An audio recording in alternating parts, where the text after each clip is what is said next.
All right, so I wanted to share with you a more practical version of what the art on the cart looked like.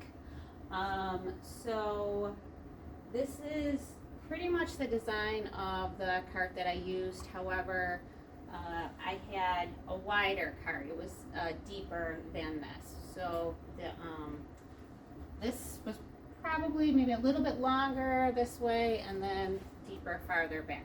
But this gives you the basic idea of what the cart looked like.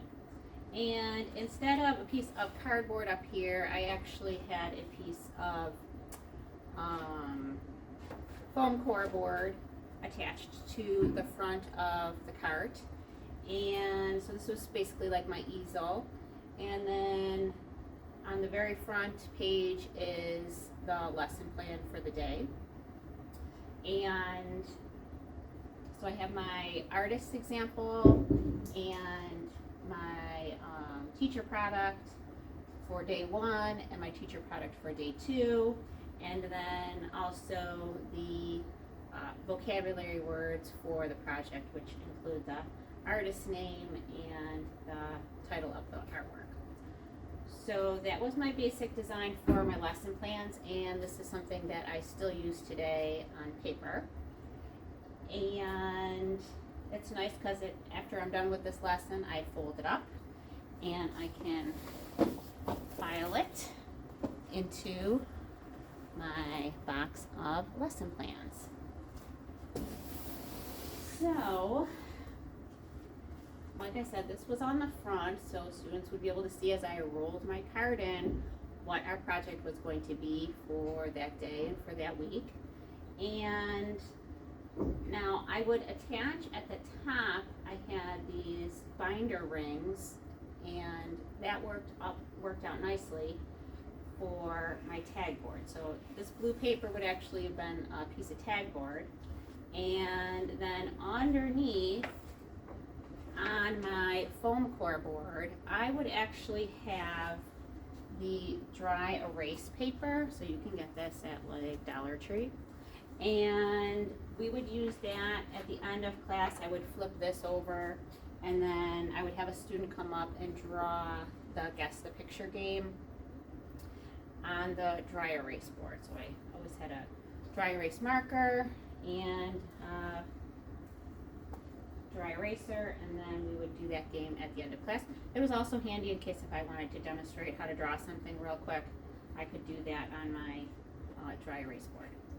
And sometimes I would also have my an extra like white paper up here to demonstrate the project while students were working at their seats, if we were doing step by step, or maybe I wanted to just demonstrate what we were, a painting technique or something.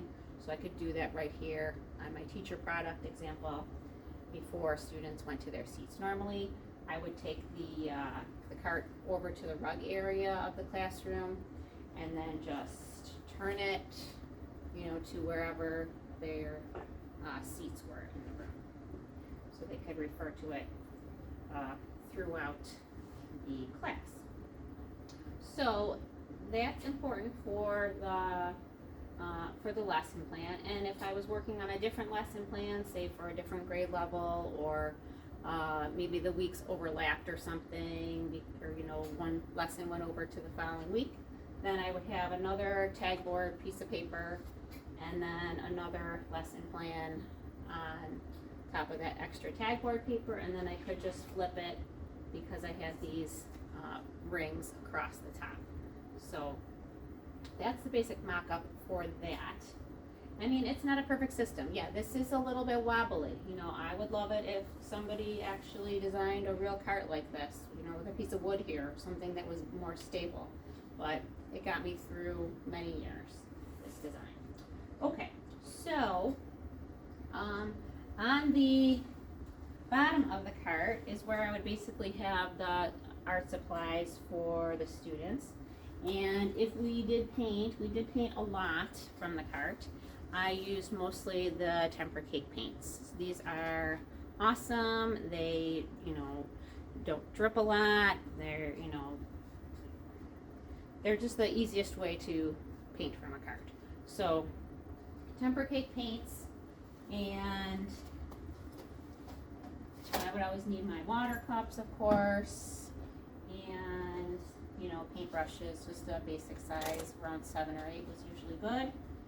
And I also have on the cart some markers right now, markers and crayons I always had with me, you know, in case there was time for free draw. And then I even had like a little box or a bin on my cart for free draw paper, so if students finished early, they could come up and get a piece of paper, or I would pass them out as they were working and finishing up. So that was basically where I'd have the art supplies would be down below. And then I also, on this shelf,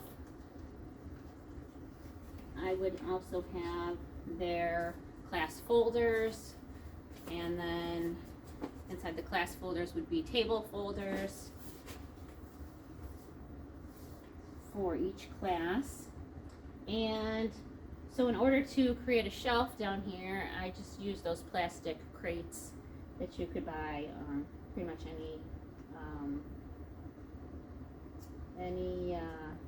store. Okay, and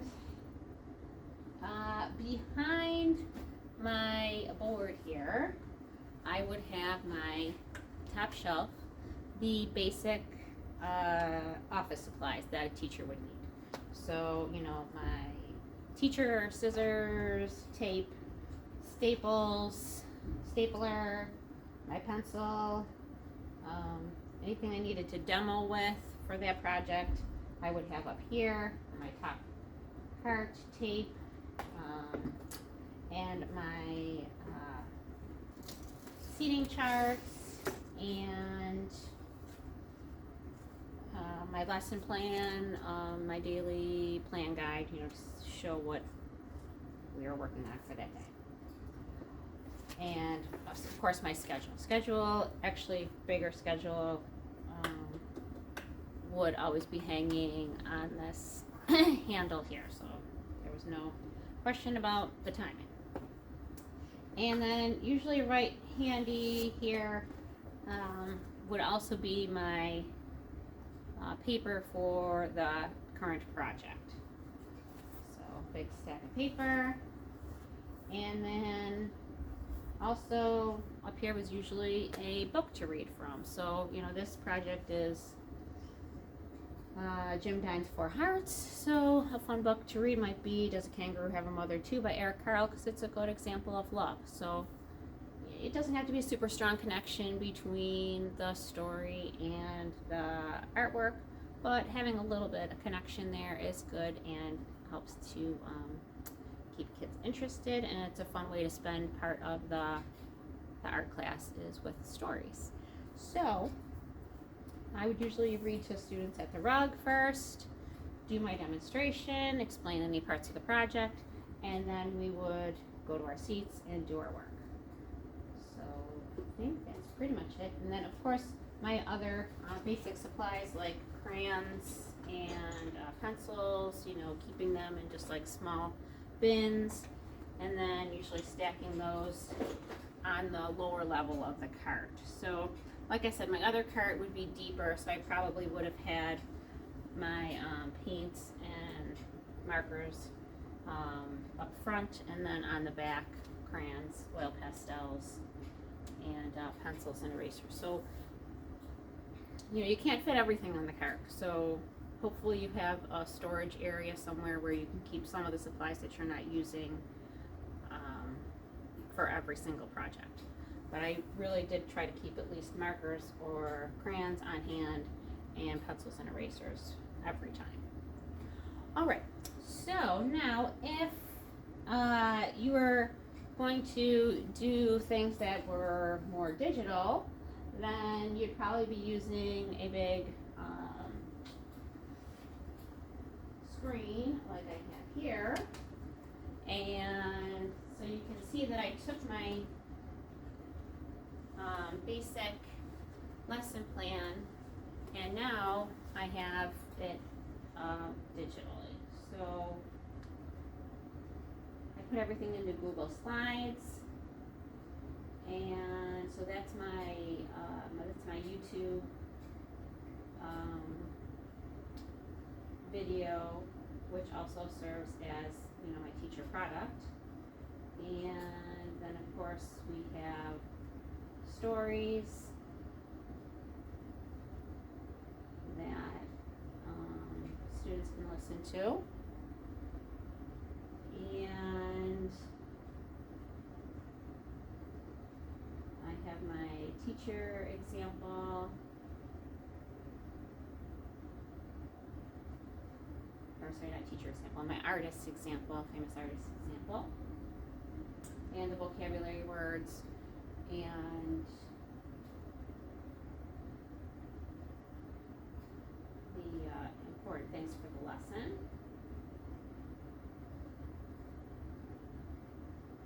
And so now if